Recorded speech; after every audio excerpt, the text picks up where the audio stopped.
another Tinda Vlog, and for today's video, eto na naman tayo at magluluto tayo ng mga bila-bilaong panghanda. Normal days lang naman ngayong month of July, hindi ko masasabing sobrang tumal at hindi ko rin masasabing sobrang lakas. Sakto lang ang bentahan ngayong month of July. Thank you kay Lord dahil araw-araw ay may benta namang pumapasok. Kino-consider din namin yung ganitong buwan talaga ay hindi kalakasan ang benta dahil nga tag-ulan ngayon mga mi. Hindi naman umabot sa point na halos ma-zero kami. Madalas ay puro rush order yung natatanggap naming order ngayon, pero may iilan din talaga na super advance mag-book. Tuwing Sabado at Linggo naman mga mi, yan talaga yung kalakasan namin at masasabi kong okay na okay ang bentahan. Kaya ready to go din talaga itong aming kusina mga mi, kaya nagre-restock din kami ng maraming sulit gas. Pinaka-hassle pa naman yung nauubusan kami sa kalagitnaan ng aming pagluluto, kaya ayun, nagre-restock na kami ng maraming gas. Isang malaking kawa nga pala ng Maha Blanca ang iniluluto ni Erap mga mi, at eto nga mga mi ay para lamang sa mga bilao orders. Kailangan lang ay halo ng halo sa pagpe-prepare nito at hindi siya po pwedeng tigilan sa paghahalo dahil mabilis pong masunog ang pinakailalim nito. Nakailang trial and error din kami mga mi bago namin makuha yung perfect na lasa ng aming Maha Blanca. Para sa amin perfect yun mga mi kasi maraming nasasarapan. Wala daw kasing umay factor yung aming Maha Blanca mga mi based sa mga last customer namin. Sa totoo lang ay isa talaga to sa napupuri ng aming mga nagiging customer. Kung mapapansin nyo nga, itong inilalagay namin na Maha Blanca sa tray ay hindi ganun kapuno. Bali pina-transfer lang kasi ni client yung nakalagay sa bilao at ginawang tray. Nagmumukha lang siyang kaunti kasi mas fit po yung ganitong serving sa bilao. Pero meron din po kaming ready bundle na worth of 1,765. Magkaiba po sila ng serving mga mi. Mas lamang po ang serving ng worth 1,765 na nakalagay sa tray compare sa 12 inches. Pero kahit 12 inches po yung ordering nyo, generous naman po kami sa serving. Marami pong nagsasabi sa amin ng mga client namin dati. Madali lang naman gawin ang Maha Blanca mga mi, pero syempre sa una, minsan magkakamali talaga kayo. May pagkakataon kasi talaga na kahit sundan mo yung instruction, yung mismong ingredients, parang minsan parang may mali pa din. Kailangan kasi dito sa Maha Blanca natin ay lutong-luto talaga para makuha natin yung tamang consistency ng ating maha. Nakaroon kasi ito ng aftertaste kapag hindi masyadong naluto yung ating cornstarch at kung minsan ay hindi rin ganun magsiset or hindi ganun kabilis titigas. Kung mapapansin nyo din mga mi, sanay na rin po kaming magluto ng aming Maha Blanca kahit maramihan kasi po tama naman po yung sukat na inilalagay namin dito. Basta accurate po lahat ng mga ingredients na inilalagay kahit sabay-sabay yan ay same lang ang kalalabasan. Madalas naman ay halos pare-pareho lang din naman ang mga order ng aming customer kaya sabay-sabay na rin namin itong iniluluto. Diskarte talaga mga mi para lang ma-serve namin to ng tamang oras. Mga alas 10, kailangan ma-ship out na to.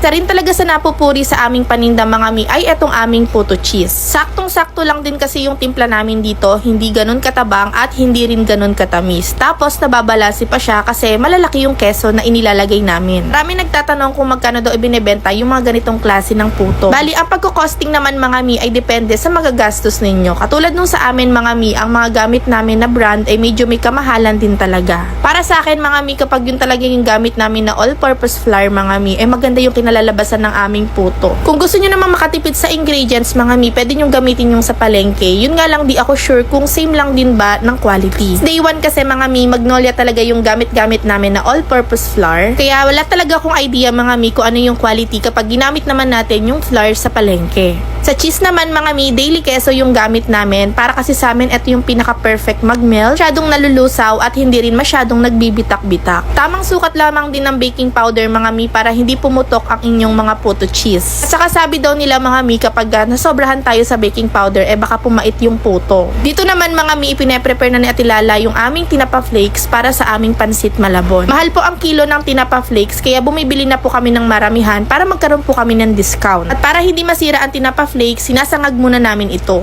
Syempre mga mi, dapat lasang-lasa talaga ang tinapa flakes para masarap ang ating pansit malabon. Ito sa masasarap naming putahe mga mi, ayun nga lang hindi to masyadong tumatagal kasi nga mabilis po itong masira lalo sobrang init. Kaya kung mag-order po kayo nitong aming pansit malabon, dapat i-consume nyo po agad or ilagay nyo agad sa ref. Itong mga nakikita nyo pong 12 inches na bilao ay kasama po yan sa 3-5 bundle namin.